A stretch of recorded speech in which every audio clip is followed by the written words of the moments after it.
I-14. New production. Let's go.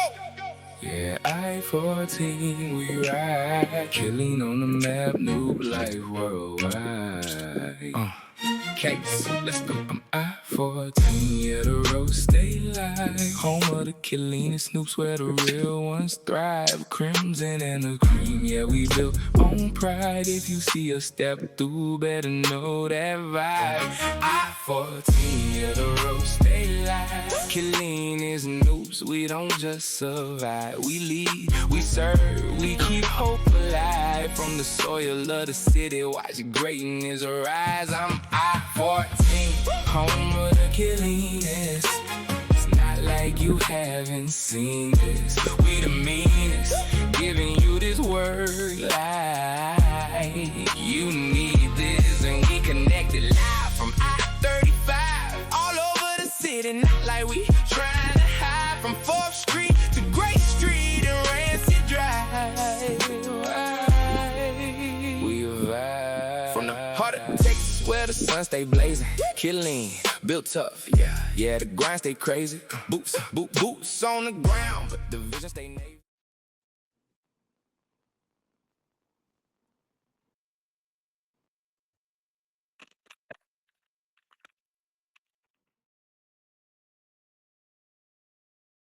All right. How we doing today, fellas?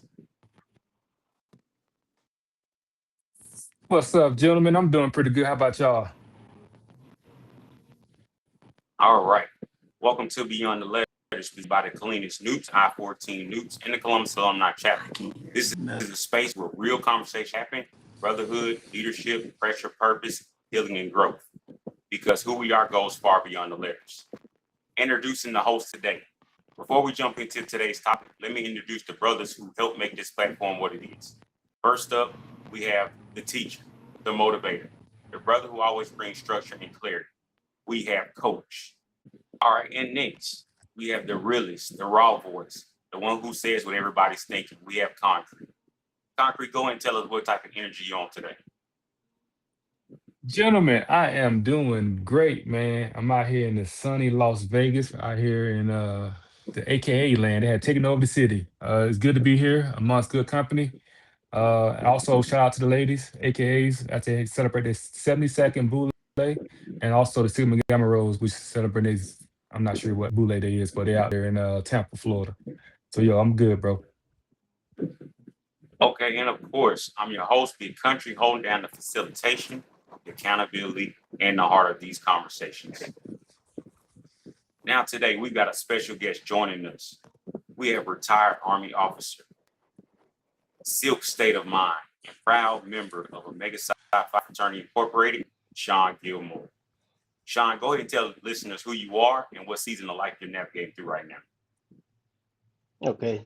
Hey, thank you all for having me again. Sean Gilmore, member of Omega Psi Phi Fraternity Incorporated. The views are my personal views only, and it's not for my fraternity. Retired Army officer, currently working as an operations manager at a manufacturing technology firm, and just bringing positivity. I'm in a good mindset. Got a lot going on in life, but just trying to stay positive and keep moving 1 foot at a time. So it's a pleasure to be here. I want to thank you all again for allowing me on your platform. Absolutely. We It's good to have appreciate you, you for brother. Good to being have on. you. We're gonna go ahead and move into the first segment, which is the brothers check-in. All right, y'all know how we start every episode with the brothers check-in. Sean, I'm gonna come to you first. How are you really doing today? How am I really doing today? I will say I'm blessed to be on top of ground. Blessed to be breathing. Um, over the past 30 days, and I had a couple of deaths in the family, but through all things, God just keep pushing me through, keep remaining positive. I got a strong rib that's always by my side all the time. So I just keep moving forward, man. So I can't complain. Like I said, I'm breathing above ground, but we do all have struggles as men, and I'm just tackling those struggles one day at a time. So yeah, that's how I really feel right now. Okay, I like that. Chris, How you doing? What's been weighing on you and motivating you lately? Man, I'm good. Uh, as we continue this podcast, we're gonna, focus on mental health. Like I said before in previous episode, that my father passed 2019 on July 10th. So, that's a everyday struggle with me. I actually celebrated, his legacy by going on a fishing trip with my fishing brothers, our annual fishing trip called Nice Little Red Snapper. It's good to be, enjoy life. And like Sean said, man, you can't sit there and just, be set into the motion of your negative emotional side. You got to be on the positive side as well. But I'm good, brother. Good to be here with you guys. Oh yeah, absolutely. Like I said, I had to go see the last week, and I tell you, you go see the Wizard, you uncover those things that you've ignored for many years, and sometimes it's tough. So it's been a little rough for me lately, but I can tell you that my son has allowed me to grow in a lot of ways that I didn't know I needed to grow. Just watching him go through these football tournaments. So in every low point that you have, you can turn around and find something positive to take out of it. So I just continue to enjoy the journey. I continue to write my articles, and I continue to look forward to having this conversation with you, brothers. Okay. Coach, you locked in?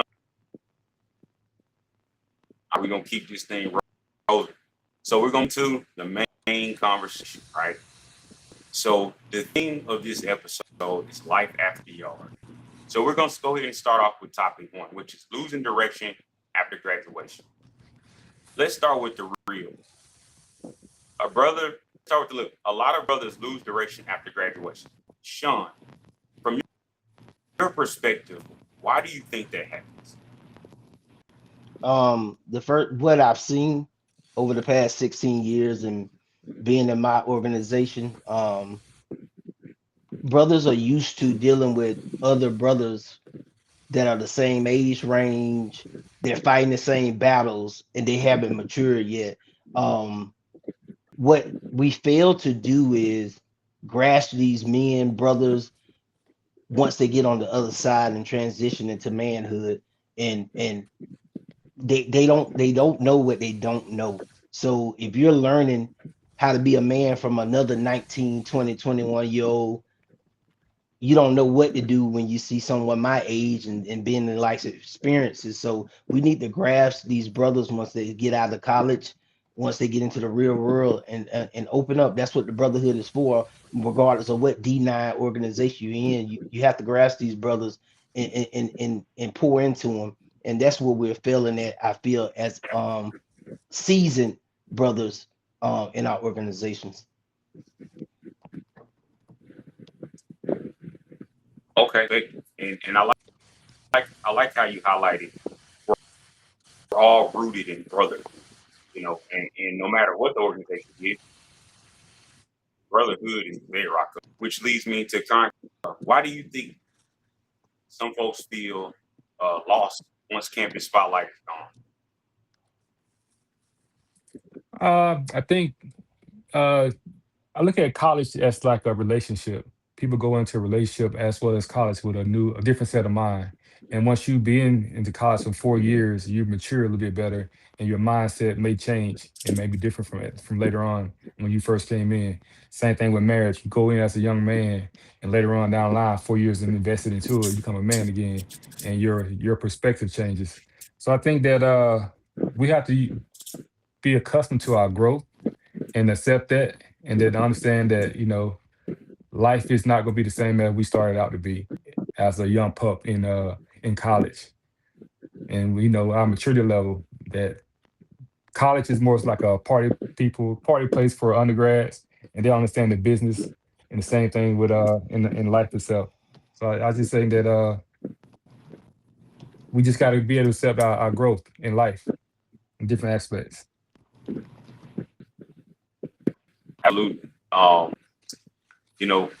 talk about my own experiences, and when I was in college, and I got kicked out of my first college, I went to the second college and ran out of money. And I look back on the things, and you think no one can tell you anything. You're a man, you don't have much to learn, but you really don't understand how much wisdom you don't have until you get to the position where we're at now. And you see how much those kids in college don't really know. And then you realize that you didn't know much in college. And I think that there's a correlation there when you talk about losing your direction after graduation. We're in a very small, controlled population where you gain notoriety and popularity. And then all of a sudden, the real world hits you.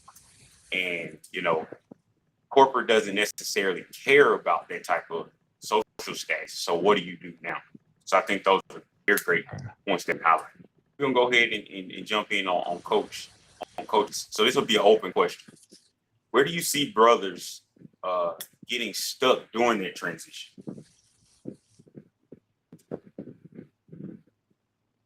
And anybody can take that one. I started off, but I think when it comes to college, it has to be a point in time where you have to realize that college is going to require a different version of yourself.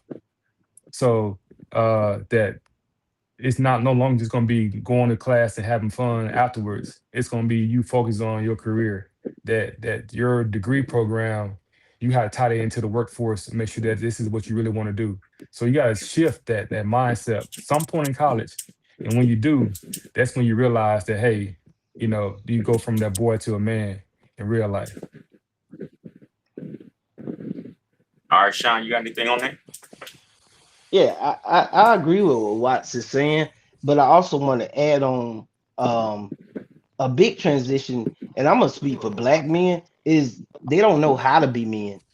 I went through all college and I went through life. I didn't know what a man was. I knew I was a man, but I didn't know what really a man was until my late 20s, early 30s. So I think one of the biggest things is it starts off at the home, growing up and being taught what a man is and what to expect. I think a lot of people just graduate college. A lot of men just graduate college. I'm gonna go work. I'm gonna make a bunch of money, and I'll be able to take care of what I want. I can buy what I want. I can do what I want to do, but they don't even know what it means to be a man. And I think that's the hardest part in this transition that I've seen personally from brothers, men that I meet, that they don't even know what a man is. They just think having money, being able to combat things is what makes them a man. And that's not what it is. So the transition starts at home, growing up. College is you transition and getting more knowledge, but then once again, I'm gonna go back to my first statement. We have to pour into these young men when they transition out of college, and we have to own that as older brothers, as older men. We have to own that. Hey, bro, Sean, I got a question for you. So as far as the mentorship, when we go into a mentoring these young men, when does the mentor stop? The mentorship stop? Or does it stop at all? No, I could. I think Miles got echo. Oh, so to answer your question, mentorship does not stop. They never stop. Right now, I got an older bro. I'm 43 years old, and I have a fraternity brother and a god brother that still mentors me now. I've retired. I'm financially stable. I think I'm doing well in life, but I still need mentorship from my father, from my brother, from my mother. Like you still mentorship doesn't stop. Everyone needs mentorship. I still mentor my mother and my father when they have questions. So that never stops. I don't think mentorship never stops. You will never not need sound advice. So that's where I leave it Absolutely. at. You'll never need sound advice. I totally agree. Go ahead, country.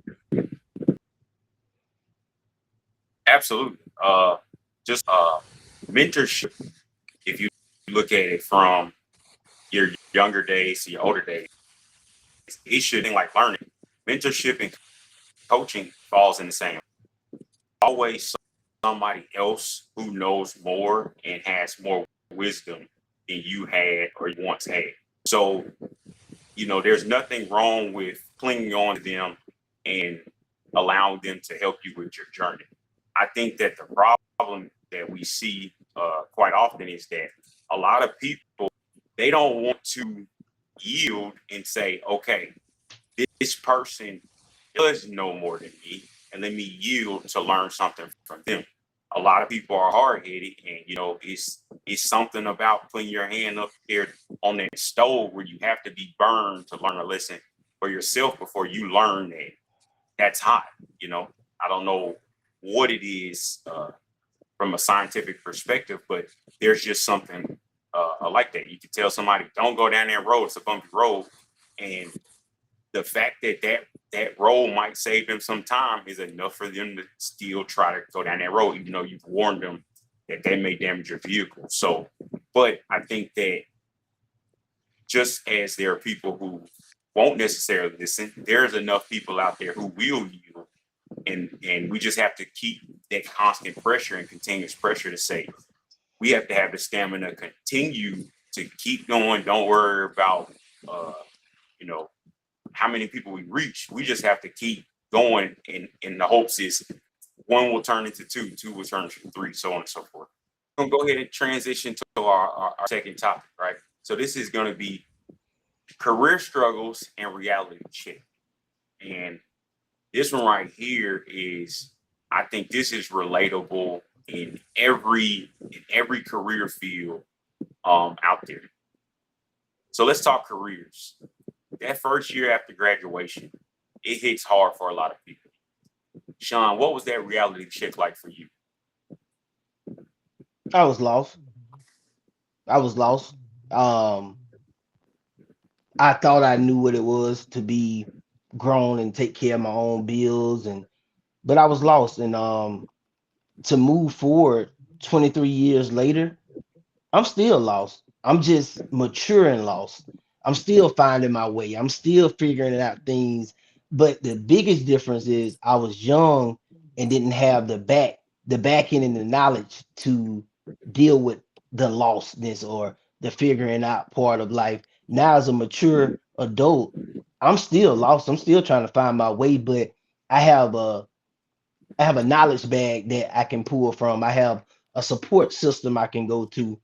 I know what real brotherhood is and what it means and what sound advice looks like. So that's the biggest difference from being lost as a young man and being lost as a mature, seasoned man. You have built a kit bag, hopefully, that you can lean on someone, get advice from someone to move forward in a positive direction.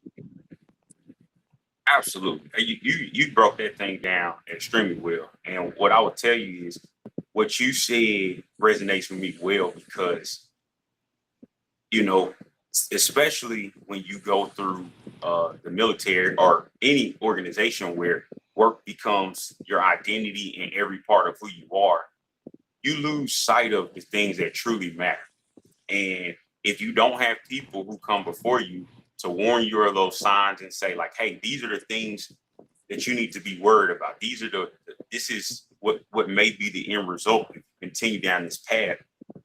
You go towards a path of destruction where ultimately you end up losing yourself.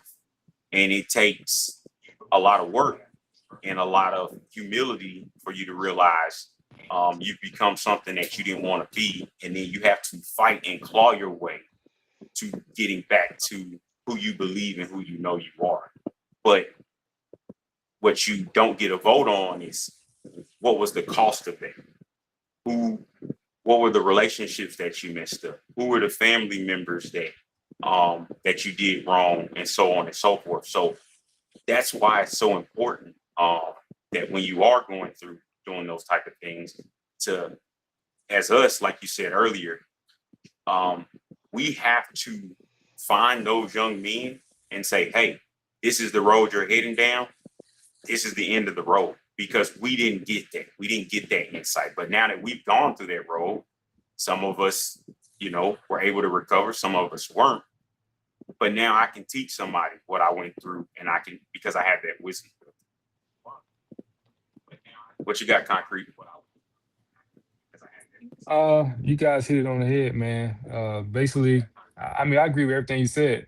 As far as for me, I didn't take the traditional path. I went to college right after high school, but I found out real quick that college wasn't for me, or I wasn't ready for college. Either way it go, I wasn't prepared to, make the grades. So I left college and joined the military, and my career kind of like paying out for me. I mean, I went back to school after I joined the military and got my degree, but at the end of the day, I figured things out as I went. And back to the first subject we had, we didn't have that mentorship from brothers that could give me to keep me on the narrow, like straight path. I didn't have the mentorship from my father because he wasn't college educated. He went to high school, got his diploma, went right into the workforce. So having somebody that's has a background in education, it was hard to find, especially in my neighborhood. I mean, I'm from 229. I ain't from Albany, but I'm from Tifton, so it just is bigger. I mean, Tifton's a small town, but yeah, I didn't have the mentorship back then to guide me You in the know, right direction from I had to positive male role represent model. 229. Yeah, 229. Absolutely. Absolutely. I mean, well stated, well stated. One of the things for me, especially when it came to the military, I'm like you. I hated school. School was never my thing. I was never good at it. But I'll tell you that my career made me good in school. So when I made the the comparison that what was the difference between uh, conducting research in a regulation to find the answer versus conducting research in school to write a paper, there was no difference. If you know, most leaders would say, "Go find the answer." Well, when you find the answer, you got to get in the regulation and you got to figure out what chapter it is. You got to do your research. So there was no difference than everything that I had to do in my everyday job. And when I just sat back and thought about it, I was like, wait a minute. I mean, I'm basically doing what I have to do in college anyway for my job. I can do the same thing that I have to do to take care of my soldiers. I can apply that to school for a bigger purpose and be successful. And that was kind of something where it was just like, back then, school wasn't being pushed like that. It was just like, if you get it, you get it. If you don't, you don't. Drive on. But so Concrete, what are some honest takes on some of the connection phase? Like in when you talk about the reality check and things like that, what I are think that those connections? one of the big issues, especially with us when we trying to separate life after college or life after the yard, is that going into college, we don't necessarily our expectation doesn't match up with reality. We go to college to have an easy path to getting this diploma, but when we get this degree, what is it useful for? What can we use it for, as far as our job, career wise? And I mean, you have your counselors in school try to get you on the right degree plan so you can graduate, but this is the diploma that you can be able to use in the workforce. Or are you going to go back to school and get more certification afterwards? So I think that, to be honest, we as men lack real, honest mentorship across the board. Yeah, we have our little mentorship programs in different organizations, but outside of that, we only mentor 50, 60 kids at a time, and the population is way bigger than that. So my question to the group is, what can we do as men, not as an organization, as men, to better prepare our kids for the future and for higher education?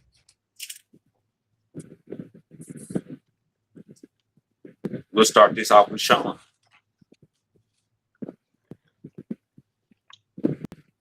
What can we do as men to prepare our kids for a better education? Why? So I'm gonna tell you what my father taught me, and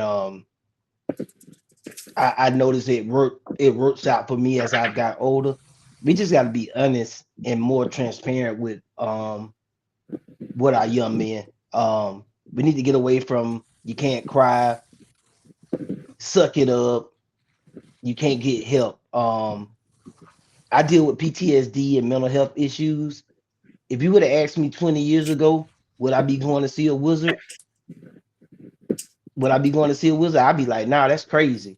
Because how I was growing up is that men, we carry the load of the family. We're the protectors. We don't get hurt. We fight to the end. But guess what? You get bruised and battered during those fights. So what do? We don't get taught what is our outlet. So I would like to teach my kids, my nephews, the younger men today is be open and honest. Teach them avenues of approach when things go wrong. They don't have to carry all of the burden. It's a lot that goes on in this world that gets thrown on the backs of black men, and even older black men and mature black men to this day.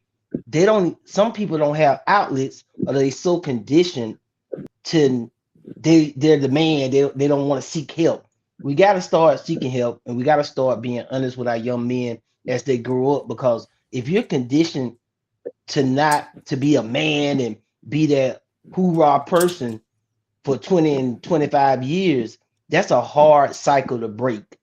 That's a hard cycle to break, and that's a lot of burden to unpack once you try to get some help. And you can't be good to your family, your wife, your kids as a broken man. And I'll yield my time.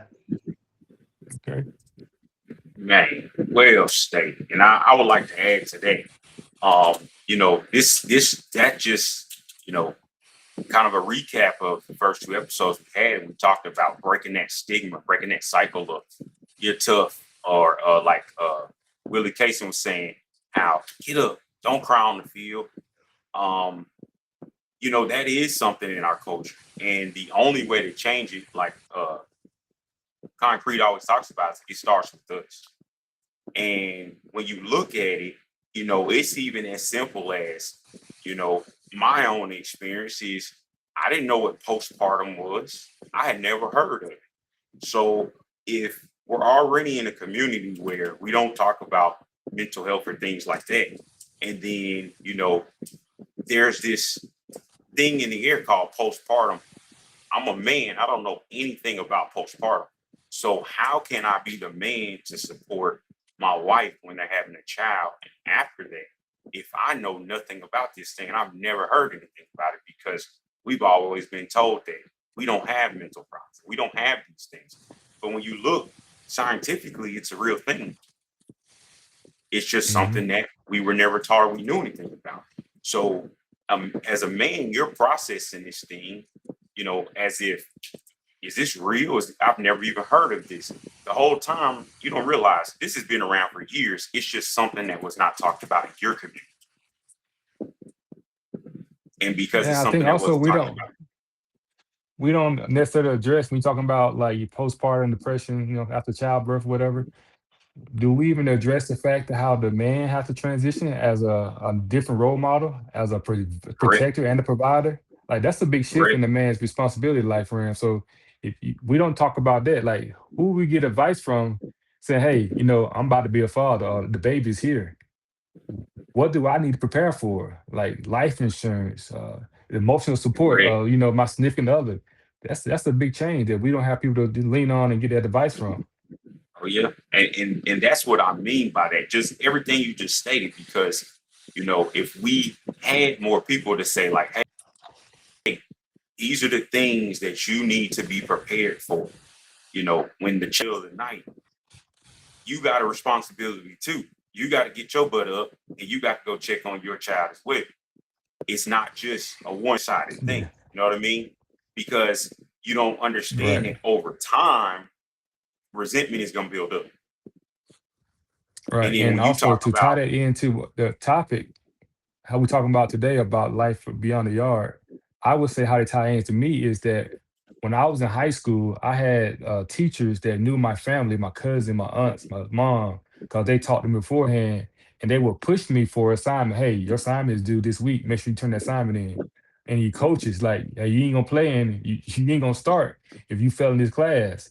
So once you leave high school and go to college, that's gone. Everything's on you now. Because at the yep, end of the day, they still gonna get paid. if you turn that Yep. time in or not. So that mentorship, that extra boosting, pushing you beyond just doing the normal thing, that doesn't exist in college. That's that shift. You gotta be able to transition from college to, from high school to college. Oh, absolutely. And I think like even when you look at, the program that we do with Kappa League, you find out so much in that program. Just working with those young men so frequently, you learn about their life. You learn about, you find out who their teachers are. You Hmm. know that they did something in school and they have no clue that you even know that you even know that happened.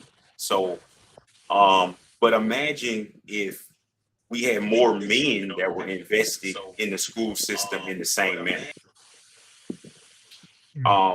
If that was, across the thing, like I said, like I think I said last, it would be like, herd thinking when you talk about men mentoring young men. All right, so we're gonna go ahead and move into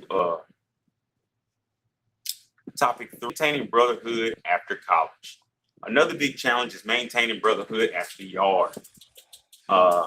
So Sean, what do you think some brothers fall off after graduation?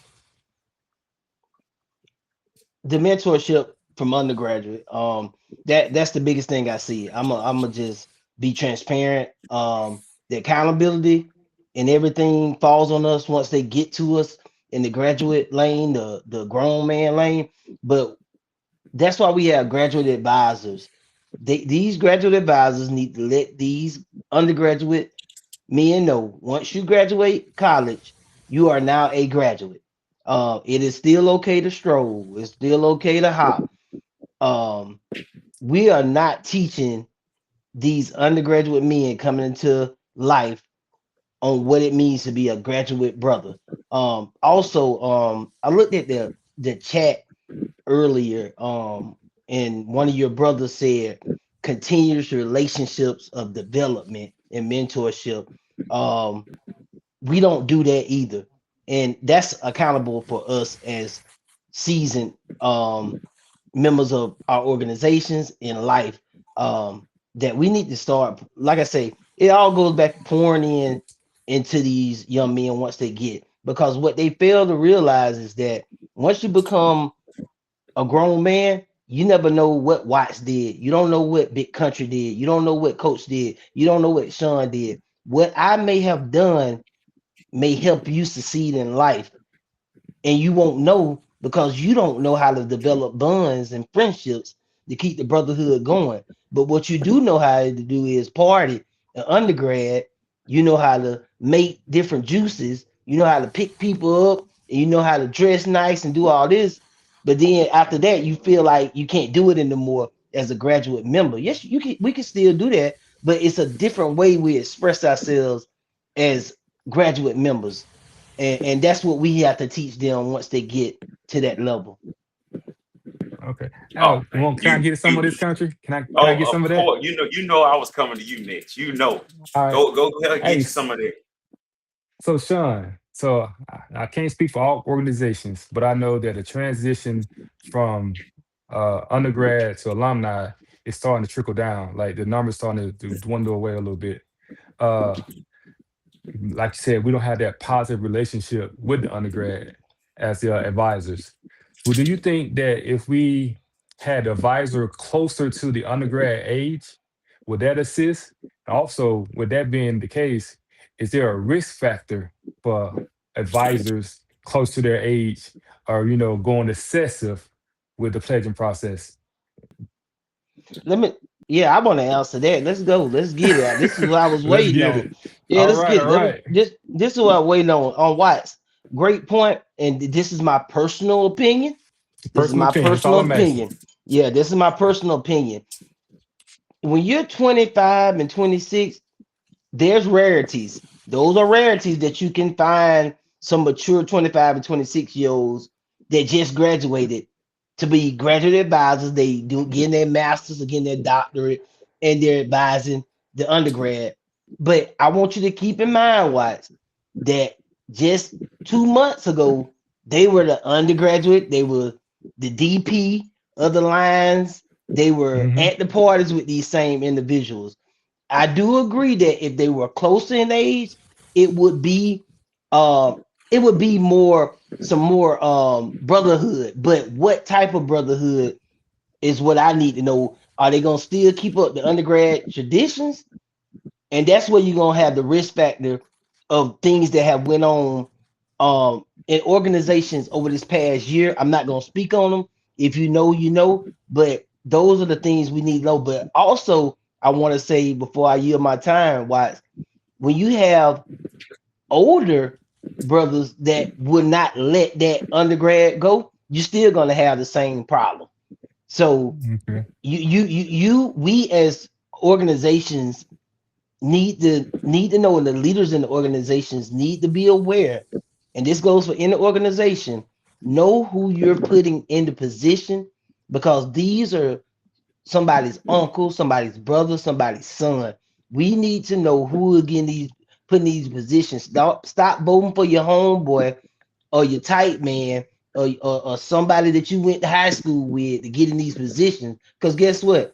A true brother will let you know when you're wrong or right and still be Right. brothers and pop a bill with you. And I yield my time to y'all, but I was waiting on that one, Watts. I knew Oh that yeah, was we coming. cooking. We cooking now. Ooh, that was a good one. That was a good one right there. That was a good one. So I'll jump on that one. So I 100% agree with you, Sean, on that one. And I know me, Sean, we've had this discussion before too. Um, I believe that I agree with everything I said. I think that what people have to understand with that transition from undergrad to the alumni is that the business side of things, and there's decorum in the way that we do things. And what I mean by that, just like how Sean just said, you know, yes, you can stroll, yes, you can walk, but there's a way that you do. We're on the business side of things. We're a social organization. However, there's things that they do on undergrad, but now as an adult in the profession, in the business side of things with decorum, we have to do them in a different manner. You know what I mean? Like just when you look at the way things are and how we project ourselves as professional men, you can't project yourself in that same manner as the undergrad people, as the undergrad people. That's just not going to be acceptable. And I think that when you look, we've had tons of events where we've had a lot of fun, but we were respectful, we had decorum, and we still represented our organizations with the utmost respect. And I believe that a lot of people just can't let that go. You know, they peaked at life. You know, that was the highlight of their life when they crossed, and that is the high that they're running off of. And they just don't know how to grow, or they don't want to accept the challenge to grow. That there's a life that has to go on after that period. It is a period of time. It is a subsection in your book, but there's plenty of chapters in your book and in your story. And people just have to learn how to let that go. Because if you come to the alumni side, there's plenty of work that can be done. You can still have a lot of Oh fun. yes.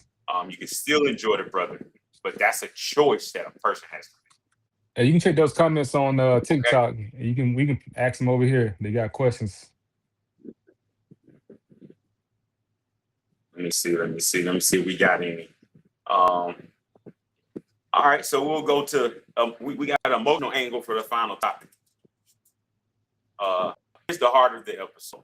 What happens when the excitement fades? What did anybody discover about yourself once the noise stopped? What did the silence reveal about yourself?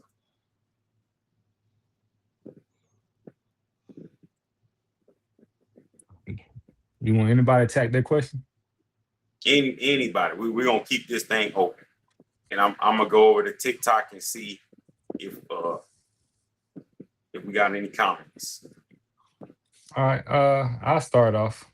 I think that once the noise stops, I think that it's a moment that you got to reflect in that you pretty much by yourself.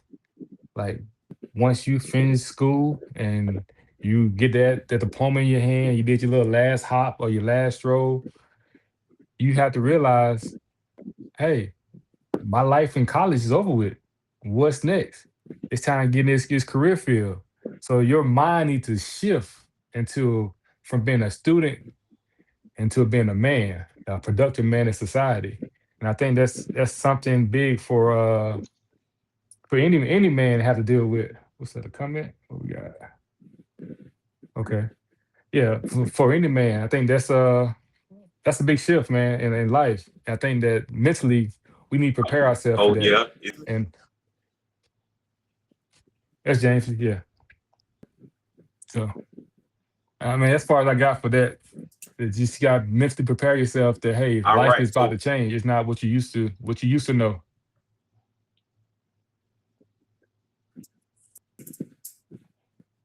all right, so we're gonna hit the comment. First one, we got him. He said, "Rest in heaven's pops."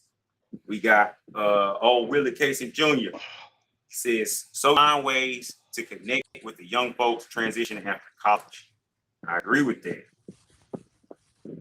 We got Coach. So Coach is Okay. coming through from it. He said, "What does success mean to you now compared to how you viewed it during your college years?" Okay. Mm. What else we got? Peon says, "So would you say that there is a continuous relationship of developing and mentorship that is pure?" I wouldn't say it's pure. I mean, I think that it's just going to require work. It's going to start with the end of each one of us. Continue that legacy. All right, I got a real 48. They get lost once that degree is conferred, and they Say that have statement no again. plan for self outside of their career. Absolutely. I agree. Yeah, that's what I statement I made earlier. Especially when you go to school and you just get a degree in political science and you don't have no plan to use it. Like, what's next? Or you get a bachelor degree in general studies. Like, what are you gonna work? How you gonna get a job with that? There's no mentorship in degree planning. Yep. So we got let's see, question. With everything said, first you cope with finding your path and staying grounded. I actually agree with that. So that came from Coach. So basically what he's saying is that first thing you do is you have to find your path before you can be grounded. And I think that a lot of athletes kind of deal with that. Which is probably why it's more relatable when it comes to this, especially when you throw NIL into it and things like that. And then you throw a fraternity or organization into it. It's just magnified. All right. Let's see. We got another one, real 40. Okay, so this is going back into the advisors. Give them a graduate fellowship that makes them assistant to the advisor. I like that idea. I like that idea as well. Yeah. I like that idea. The real 48. I want to take that back. I'm gonna take that back to my organizations. We have things set in place, but something like that is awesome. We have something like that set in place, but Yeah. what they're saying is something that's something. What I say, a SOP. We need to get something that's a standard across all college campuses. So I like that idea. That's a great idea. Yeah, I think we all can use that. Yeah, that was Yep, good. yep. Oh, 100%. Hey, shout out to Real 48. All right, we got old Steven Robinson here. Alumni involvement outside of just the advisor is key. Absolutely. Absolutely. I agree with that one a lot. I think just more unity when it comes to that, not just parties or things like that, but I know tailgating, something simple as just a tailgate, I think could be a small step in the right direction, in showing it. And, I'm looking forward to the Fountain City Classic tailgate. Whoop, whoop. I'm gonna pull up. Are your perspectives? are your perspectives from undergrad? All right, we're gonna skip that. All right. I saw the real work of Kappa that needed to be done. Okay, that came from Willie. All right, here we go. Once the Neo phase is over, being seen in all the functions ain't work. Agreed. How has experiencing failure or setback shaped your understanding of who you are? Ooh. Wait, Mm. Hey, that's coach, Melanie? I'm gonna Oh, answer that's that. him? Coach, I'm gonna answer that one. Coach, how has my experiences of failure and setback shaped my understanding of who you are? Coach, before I accepted those failures and setback, I wouldn't get help, coach. As I've seen so many setbacks and failures in my career, in my life, um, I had to bow down and basically force myself and accept the fact that I need help. Um, I'm not weak for saying that. I don't know how many people on here. I don't care who's on here. I have to seek help. That was the biggest thing that my experiences of failures and setbacks helped me realize is that I'm bruised and battered, and not just physically, mentally. And I'm glad that I had those setbacks and failures because I would be living the rest of my life dealing with things and not getting help or not seeking out guidance from people if I stayed in that young mindset. So yeah, that hit the home right there because like I said, 20 years ago, if you told me if I would needed a psychiatrist, I'll look at you crazy like, or I need a therapist. Like, nah, that's not even that's that ain't even what we do in a southern household. You go to church. That's Yeah. all you gonna do is go to church and pray on it. But Hey, there's other you gonna avenues. be under that. You gonna be under that tent under revival. I'm telling you, yeah, 7 days a week. Yeah. Hey, the caveat on that, Sean, like us as black men, we go to doctors for everything else for the right thing. We go there for our eyesight. We go there when our teeth hurts. We even go to Turkey get a hair transplant. But when it comes down Mm-hmm. to our mental health, oh, I can't go do that. We shy away from Mm-mm. that. So we gotta make the norm the norm. I see because Yeah. you're there laughing. But it's true though. They go to Turkey that get that piece put in, but we won't go get our Hey, mental health I checked I out. will never And just like forget a that trip car. to Dallas. Yeah, just like your car. Y'all get a tune-up. You know what I'm saying? You can't keep putting gas in, You things get gonna run forever. Y'all get the oil yeah. change, get them tires flipped, rotated. So we gotta get that mental maintenance done too. Yep. Man, listen, y'all have all and like how Sean said, it took me to hit rock bottom. And it was actually my buddy who was retiring who actually put it in my head. And he was like, hey man, we really need to go get help because man, all this time, all these years, we haven't been all right. Like after the deployment, we really weren't okay. And when I tell you, Right. it took a lot of courage for me to get out of my own self because I was like, there's no way I got a problem. I've always been, no one ever has problems in our community. And when I tell you, when I walked in there, it was a relief that I had never felt before because it was overwhelming because of how much stuff you find out is actually. So it's just like, man, you went all these years not realizing that, man, you had all these things going on, but you had that pride. I'm a man. I can't be to even take that step forward to go ask for help. And like I said, you just all the damage and destruction you caused along the way, not realizing you were the problem the whole time. Hmm. All right, let's see. You're allowed. Okay, this is from Coach again. You're allowed. You're allowed to become a different version of yourself at 5 years ago. You're allowed to outgrow old habits, old friendships, and old identities. I agree with that. Right. I agree. All right. So that's our section in the comments. All right. So we're going to move into our segment, which is the Diamond Gym. segment. And Diamond Gems give that concrete truth. What's the raw message brothers need to hear about life after the yard? The concrete truth is be prepared to understand that your perception of what life is may change throughout your course in school as you become a man. So don't think that your ideal, your plan A, always going to be your plan A. Be prepared to have a plan B, and also accept it for what it is. It's not a exception of defeat or something that you failed at. It's a exception of growth and maturity. So just like I said, your friend that you was best friends with, that you was online with, may not be the friend that you be with later on down in life. You might mature faster than he does, and you are past that. You might want to settle down with a family and kids.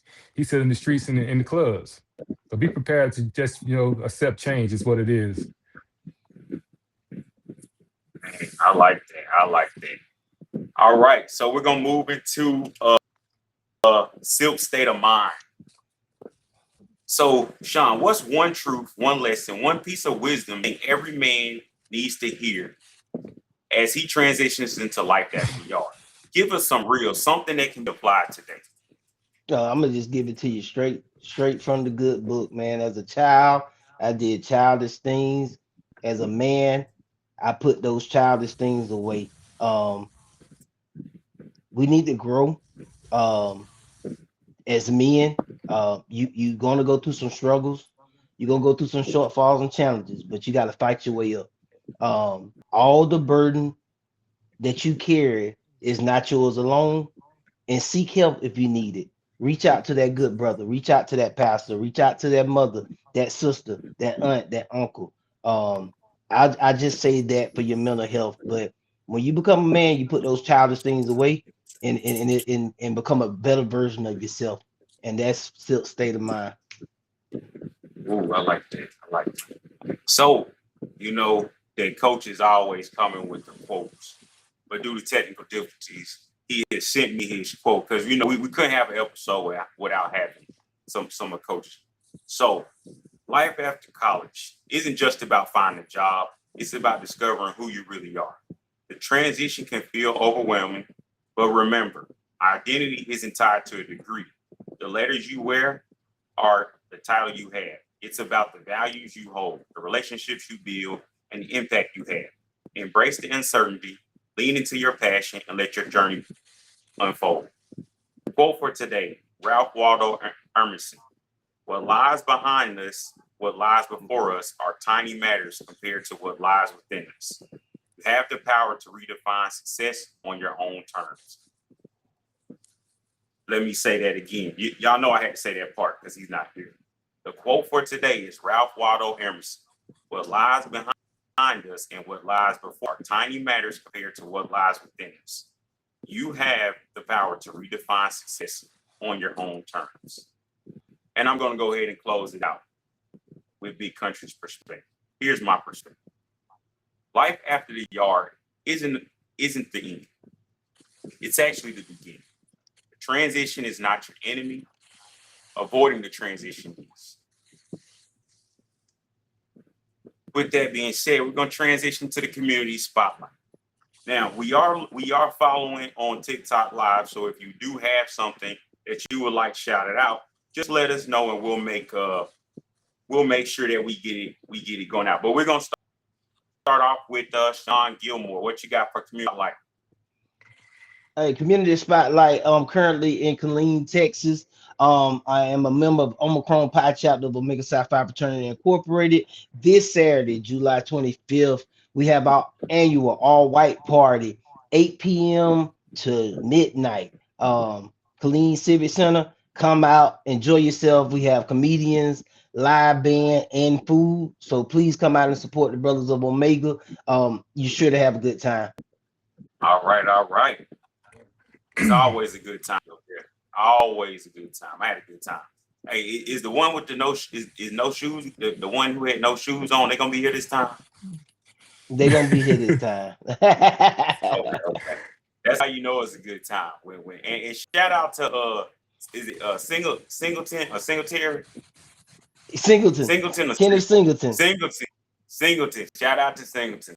I always look for Singleton. All right. Yes, So we're gonna sir. move on to Concrete. What you got for community spotlight? Man, like I said in the beginning of the show, I'm out here in Las Vegas with the beautiful ladies of Alpha Kappa Alpha Sorority Incorporated. They have taken over the city, and it is pink and green all over. Trust me, it's they having a good time. I've been to a couple events, and it's been nice, man.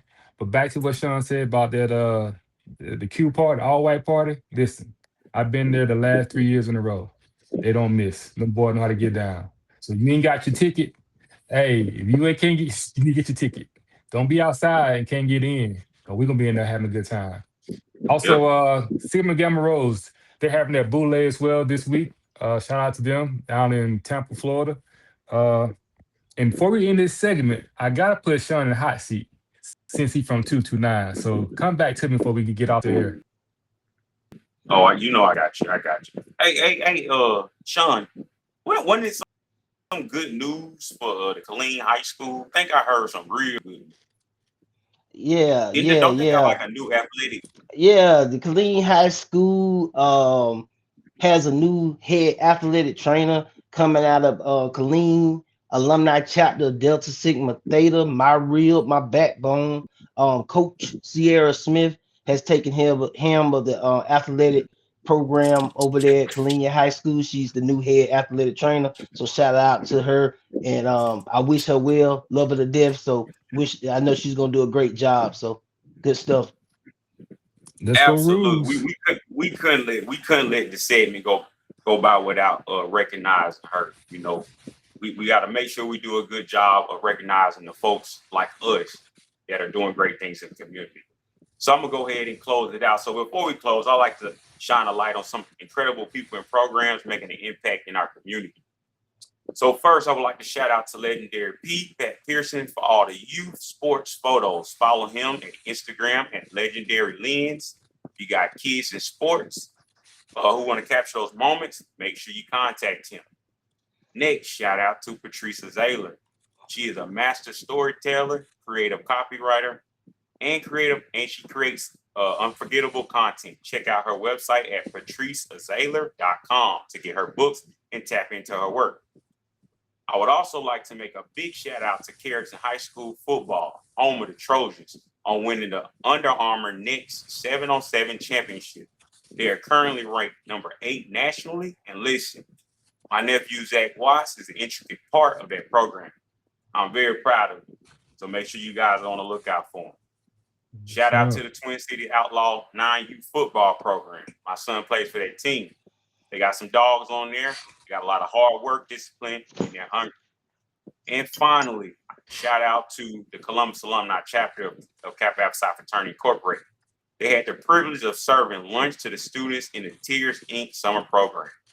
TEARS stands for Teens Empowerment Awareness with Resolutions. Their mission is to treat, inform, empower, and encourage you to make sound decisions, health decisions, so their path leads into a successful future. Beautiful work being done in that space. Now back to Concrete. Yes, sir. What you got on 229? I'm about to give I'm gonna give bro this truth serum down here in this truth corner with a concrete truth. So a quick question for you, all right? I've got a minute to do this.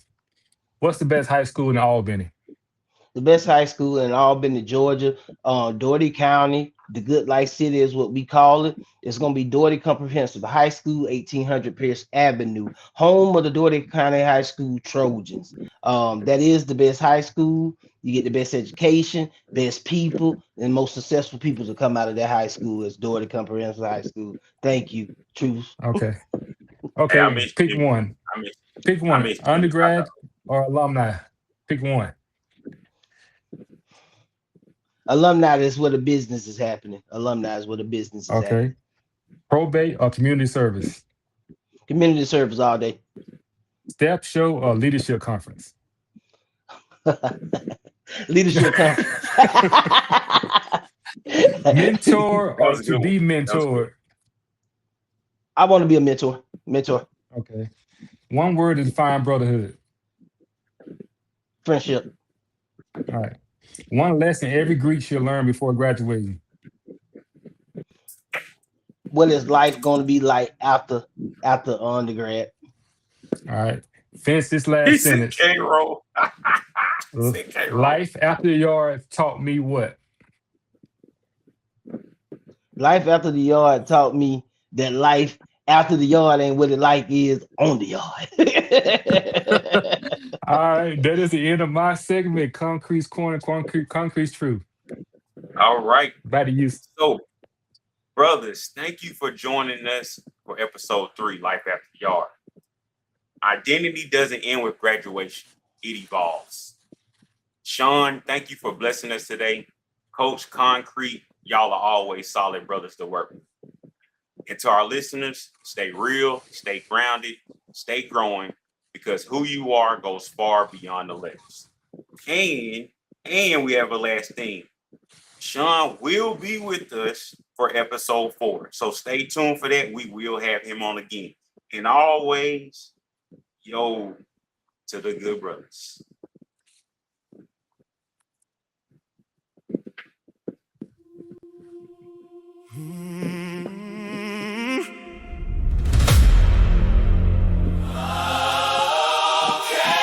You are okay. You are okay. We are okay. Hello, me, self-responding to the statement you made. And now you got me wondering, standing in this bathroom with your reflection in the mirror. The thoughts of me needing you is getting much clearer. I'm standing by your side so you won't feel alone, because silence gets dangerous when pain feels like home. You are not wrong for fighting tears.